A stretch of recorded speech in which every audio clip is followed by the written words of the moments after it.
You know, on the surface, John Lennon's Beautiful Boy is just a simple, sweet lullaby he wrote for his son Sean. But if you listen a little closer, it's actually this incredible roadmap for life. So today, we're going to unpack all the layers of love, hope, and wisdom that make this song an absolute masterpiece. The song drops you right in with the simplest reassurance you can imagine. Close your eyes, have no fear. Now that's more than just telling a sleepy kid what to do, isn't it? It's really the foundational promise of being a parent. It's a way of saying, right here, right now, with me, you are totally safe. And then Lennon just doubles down on that promise. He sings, "The monster's gone. He's on the run." I mean, he's tackling that primal childhood fear head on and just banishing it. But the real knockout punch is that next line, "And your daddy's here." The parent becomes the shield, the ultimate protector. So this first big theme is all about the protector's comfort. See, before we get to any of the life lessons or hopes for the future, the song builds this foundation of just absolute safety and unconditional love. It's like the bedrock, you know? The safe harbor you need before you can ever set sail. And at its core, yeah, it is a classic lullaby, just like the definition here says. But what's so brilliant is how Lennon uses this really simple, ancient format as a vessel for some of the deepest feelings a parent can possibly have. It's a lullaby that's just packed with life lessons. But the song doesn't just stay in that cozy, safe space. Once that foundation is set, Lennon's perspective kind of lifts up and zooms out. He starts looking ahead into his son's future. And that brings us to our second big idea, the dreamer's hope. This is such a powerful metaphor, isn't it? The child isn't just growing up. He's setting off on this grand voyage. Out on the ocean, sailing away, it perfectly captures that sense of adventure and independence. But you know, it also has that bittersweet feeling for the parent who's watching from the shore. It's beautiful and a little heartbreaking all at once. And right here, Lennon just perfectly nails the central tension of being a parent. He sings, "I can hardly wait to see you come of age," that intense excitement to see who your kid will become. But he immediately follows it with, "But I guess we'll both just have to be patient." It's that constant push and pull between wanting to see the future and needing to let it unfold naturally.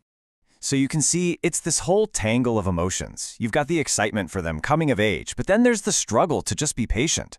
You have that deep instinct to guide them, to say, "Take my hand." But you also have to accept that they have a long, long journey ahead of them. And this leads us right into the song's next big shift. It moves from pure feeling into the role of a teacher. This is the mentor's wisdom, where Lennon starts passing on some of the tough lessons he's learned about life itself. What's so amazing here is the honesty. He doesn't sugarcoat it one bit. He tells his son straight up that life is going to be difficult. It's a long way to go and a hard road to hoe. This isn't meant to be a downer, it's just real. He's preparing his son with the truth, not some fairy tale. This little phrase, "but in the meantime," it might seem small, but it's the pivot for the entire song's philosophy. It's a huge turn. He looks at that long, hard road ahead and then immediately snaps the focus right back to this very moment.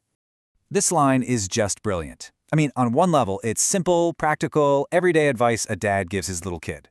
But it's also this powerful metaphor for all of life's challenges, right? Before you take that big risk, before you navigate something dangerous, just seek a little guidance. It works on both levels at the same time. And that brings us to the absolute philosophical heart of the song.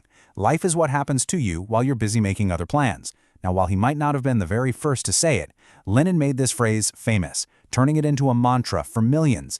It's this powerful, timeless reminder to actually live in the present and not just for some far-off goal. So this really makes you think, doesn't it? If life is what happens now, well, that changes everything. It encourages a parent to maybe stop obsessing over all the future milestones and achievements and instead to just cherish the journey itself, all the messy, beautiful, unpredictable moments that actually make up a life. And he reinforces that idea with this super optimistic mantra. Every day, in every way, it's getting better and better. This isn't about giant leaps or huge accomplishments. It's about finding joy and progress in the small, everyday stuff. It's all about celebrating the journey. Okay, so for our final section, the song just comes full circle. After soaring through these huge universal ideas about life and wisdom, it lands so gently back in the deeply personal and specific, a simple, pure expression of a father's love. Check out this number, 9. That's how many times John Lennon repeats the word beautiful in the song, 9 times. It stops being just a description and it becomes more like a chant, an expression of pure awe. It's a father who is just completely overwhelmed by his love for his child. And then, With just these two words, the whole song becomes a personal letter. All that universal advice, all the hopes and fears, it all gets grounded in this one specific relationship. It's not for every kid in the world. It's for his kid. It's for darling Sean. And that makes the whole message so incredibly intimate. The song ends right where it began, with a simple, comforting promise. After this whole journey through life's biggest questions, the very last words bring us back to the role of the protector. Good night. I'll see you in the morning. It's a promise of presence, of another day, that everything is going to be okay. So what we've really seen is a song that just evolves so beautifully. It starts out as the protector, building that world of comfort. Then it becomes the dreamer, looking to the future with so much hope. It transforms into the mentor, giving that hard-won wisdom. And in the end, it just returns to being the father, expressing a pure and simple love. Which kind of leaves us with one final question to think about.